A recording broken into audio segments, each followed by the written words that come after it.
Halo Sobat Cuan, Assalamualaikum warahmatullahi wabarakatuh. Balik lagi di channel saya, Mas Anton. Nah, sebelumnya saya ucapkan minal aizin wal faizin, mohon maaf lahir dan batin buat teman-teman semuanya. Nah, di video kali ini saya akan mengajarkan pada teman-teman semuanya bagaimana caranya kita menghitung beban bunga trading limit, limit RTL, atau fasilitas margin yang diberikan oleh sekuritas. Nah, RTL itu apa? Remaining Trading Limit atau fasilitas pinjaman untuk membeli suatu saham yang diberikan oleh sekuritas. Dalam hal ini adalah Mira Asset. Nah, di sini nanti akan saya berikan studi kasus ya. Di sini contoh kasus 1. Bapak Dono membeli saham BCA dan menggunakan fasilitas margin tanggal 5 April senilai 50 juta dan saldo pada cash on T2 di portofolionya minus 50 juta dan berencana menjual saham tanggal 16 April. Berapa bunga yang harus dibayar oleh Pak Dono? Jadi teman-teman semuanya, khususnya pengguna user dari aplikasi Mira Asset, jadi, ketika teman-teman login dan kemudian masuk di menu portofolio, di situ nanti ada keterangan cash on T2. Nah, cash on T2 itu adalah settlement dari cash T plus 2. Jadi setiap teman-teman melakukan transaksi pembelian maupun penjual saham, itu selalu mengacu pada settlement transaksi T plus 2. Nah, jadi setiap transaksi beli atau jual sama bank akan dikliringkan 2 hari kerja. Itulah mengapa acuannya adalah cash on T2 ya.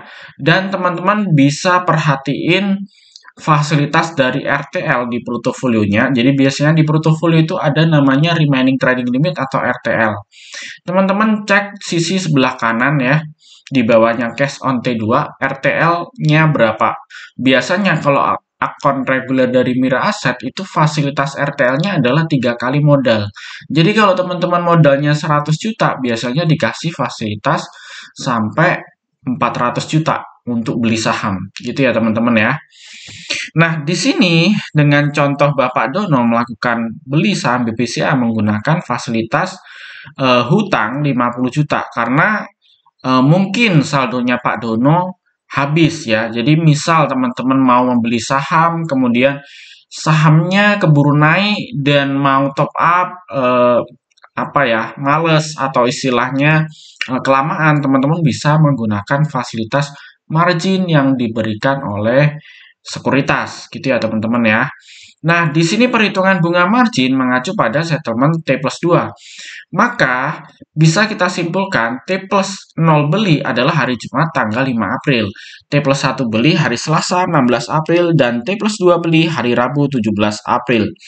Jika melakukan penjualan saham sell hari Selasa tanggal 16 April, maka settlement T plus 2 jual jadi T plus 0 jual hari Selasa 16 April, T plus 1 jual hari Rabu 17 April, dan T plus 2 jual hari Kamis 18 April. Loh kok selisihnya jauh? Karena kemarin ada libur panjang lebaran teman-teman. Jadi teman-teman kalau misalnya masuk ke websitenya idx.co.id dan melihat jadwal libur bursa, maka di bulan April ini itu ada jadwal libur cuti bersama Hari Raya Idul Fitri mulai Senin tanggal 8 sampai Senin tanggal 15 April gitu ya teman-teman ya. Makanya di sini kalau kita lihat T plus 1, T plus 2, baik beli maupun jual itu dimutasikan di hari kerja bursa. Karena sekali lagi settlement bank, clearing bank itu adalah 2 hari kerja ya. 2 hari kerja artinya hari libur tidak dihitung. Maka perhitungan bunga margin berdasarkan acuan T plus 2 beli sampai dengan T plus 2 jual. Maka jika T plus 2 beli hari Rabu tanggal 17 April dan T plus 2 jual hari Kamis 18 April, maka tanggal 17 sampai dengan tanggal 18 April yang terjadi selisihnya hanya 1 hari kerja. Sehingga perhitungan bunga menjadi bunga kali jumlah hari kali jumlah pinjaman RTL atau remaining trading limit atau margin atau fasilitas hutang. Maka adalah 0,2% ini adalah nilai bunga yang dibebankan oleh sekuritas Dikali 1 hari, dikali 50 juta, karena yang dipinjam adalah 50 juta. Maka beban bunga yang dibebankan ke nasabah adalah 100.000, teman-teman. Nah, cara menghitungnya dari T plus 0, T plus 1, T plus 2, itu di sini ada kalender, teman-teman ya. Jadi Bapak Dono membeli saham BBCA menggunakan fasilitas hutang atau margin senilai 50 juta itu hari Jumat tanggal 5, teman-teman. Maka tanggal 5 ini bisa kita sebut sebagai T plus 0 beli. Dan kemudian karena terjadi libur panjang lebaran mulai tanggal 6, 7, 8 sampai tanggal 15, maka mulai masuk bursa tanggal 16 ini menjadi T plus 1 beli, tanggal 17 menjadi T plus 2 beli.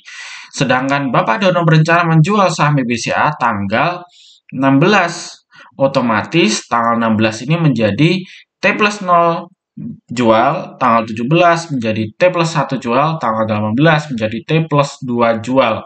Nah, rumusnya di sini adalah perhitungannya, acuannya adalah dari T plus 2 beli sampai dengan T plus 2 jual. Maka kita hitung dari tanggal 17 sampai dengan tanggal 18, yaitu 1 hari kerja, teman-teman. Oke, untuk kasus berikutnya, kita kasih contoh lagi, Bapak Kasino beli saham BBRI dengan menggunakan fasilitas margin tanggal 3 April senilai 50 juta dan saldo pada cash on T plus 2 di portofolionya menjadi minus 50 juta. Dan berencana jual tanggal 4 April. Berapa bunga yang harus dibayar oleh Pak Kasino?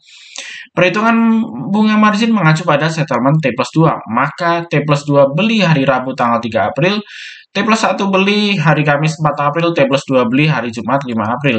Jika melakukan penjualan saham sell di hari Kamis tanggal 4 April, maka settlement T2 jualnya jadi T plus 0 jual hari Kamis 4 April, T1 jual hari Jumat 5 April, dan T2 jual hari Selasa 16 April. Kenapa lompatnya jauh dari tanggal 5 ke 16? Tadi seperti saya bilang di atas adalah terjadi libur panjang lebaran. Jadi yang dimutasikan bank adalah di hari kerja. Perhitungan bunga margin berdasarkan acuan T plus 2 beli sampai dengan T plus 2 jual. Maka jika T plus 2 beli Jumat tanggal 5 April dan T2 jual Selasa 16 April, maka tanggal 5 sampai dengan 16 selisihnya adalah 11 hari kerja. Sehingga perhitungan bunga menjadi bunga kali hari kali jumlah pinjaman RTL. Maka 0,2% kali 11 hari kali 50 juta. Bunganya yang dibebankan oleh Bapak Kasino adalah 1.100.000.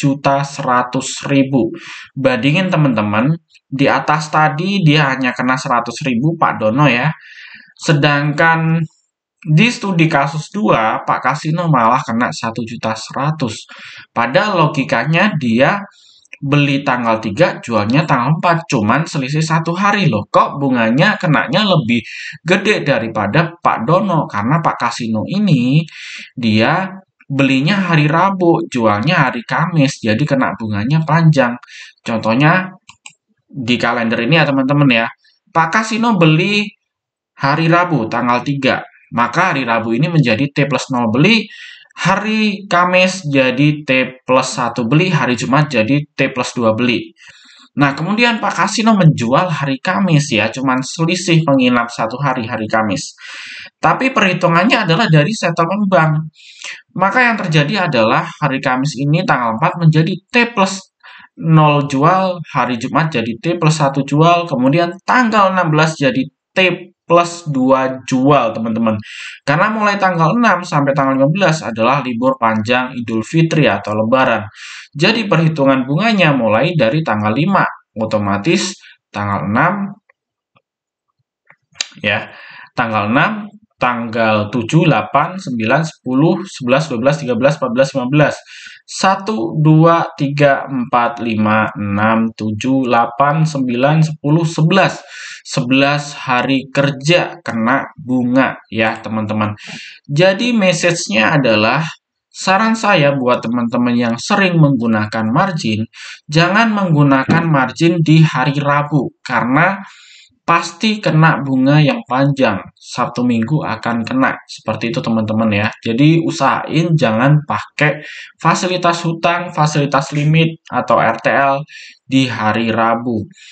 Margin ini bagai pisau bermata dua, teman-teman. Kalau teman-teman misalnya nih modal 100 juta, kemudian pakai fasilitas limit sampai 3 kali, misalnya 300 juta, 1% dari 100 juta aja itu dapat cuan 1 juta. Kalau teman-teman pakai sampai 300 juta untuk beli saham, berarti 1% dari 300 juta itu adalah 3 juta. Maka meskipun teman-teman dengan modal 100 juta, dengan fasilitas margin 300 juta, dan beli saham bisa sampai 300 juta, dengan cuan 1% aja, dengan nilai 3 juta, teman-teman setara dapat cuan 3% dari modal 100 juta. Tapi perhatiin bunganya juga. Kalau misalnya teman-teman tidak jeli melihat kapan jual, otomatis kalau misalnya teman-teman kemarin beli hari Rabu, jual hari Kamis sebelum hari raya Lebaran, bunganya kena 1.100.000. Cuannya 1%, dapat 3 juta, kepotong bunganya 1.100.000. Belum fee beli sama fee jual. Gitu ya teman-teman ya. Jadi kalau pakai bunga margin itu jangan asal. Lihat dari settlementnya. Itu saran dari saya. Semoga bermanfaat buat teman-teman semuanya. Jika teman-teman suka dengan videonya, mohon untuk like, comment, subscribe, dan share. Dan apabila teman-teman belum memiliki akun di Miraset Sekuritas, silakan bisa japri di WA saya di 085735144144. Akan ada banyak benefit seperti grup, bimbingan, live trading, dan lain sebagainya. Oke, mungkin itu dulu dari saya. Terima kasih, sampai jumpa di video berikutnya.